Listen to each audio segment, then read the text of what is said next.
Just over 2,000 kilometers from the Australian coast, a region defined by some of the most prolific snake populations on the planet, lies a massive geographical anomaly. New Zealand is one of the only major landmasses on Earth without a single species of land snake. This isn't the result of a modern eradication effort or a recent ecological shift. Terrestrial snakes are simply not a part of the country's modern ecosystem, remaining absent long before humans arrived.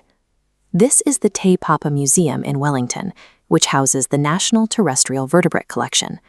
Their records show zero evidence that land snakes have inhabited these islands at any point in their geological history. The islands are separated from their nearest neighbors by the Tasman Sea, a distance that prevents almost any land-bound reptile from crossing.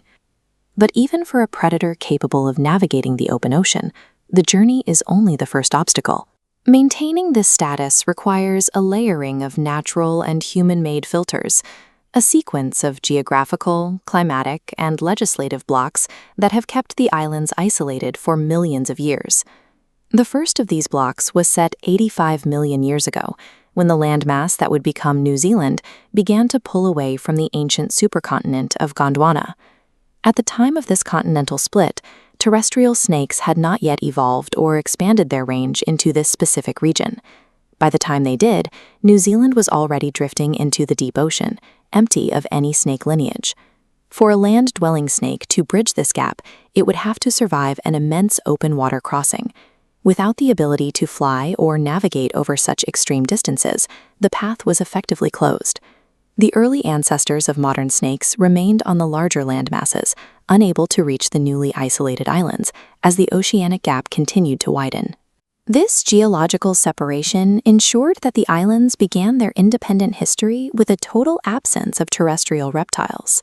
While the land remains empty, the surrounding ocean is not. Highly venomous sea snakes and kraits are frequently carried into New Zealand waters by shifting currents and Pacific storms. This is a banded sea krait, capable of diving for up to 4 hours. It is highly venomous and adapted for life in tropical waters. These visitors are ectotherms, meaning they lack the internal mechanisms to generate their own heat. They rely entirely on the temperature of their environment to stay alive. Reaching the New Zealand coast, they encounter water that is far too cold for their survival. Most suffer severe hypothermia almost immediately upon arrival.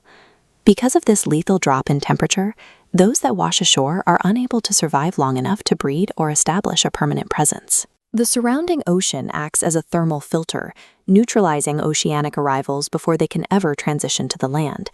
These ancient natural filters are now reinforced by modern law. Under the Wildlife Act of 1953, the presence of snakes is strictly prohibited to ensure the ecosystem remains unchanged. The stakes for native wildlife are high. This native gecko, like the country's many skink species, evolved in a world without snakes and lacks any natural defense against them.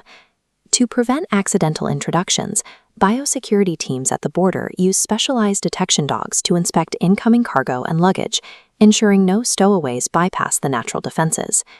Rising temperatures and intensifying Pacific storms are now threatening to compromise the natural cold water filter that keeps these islands safe.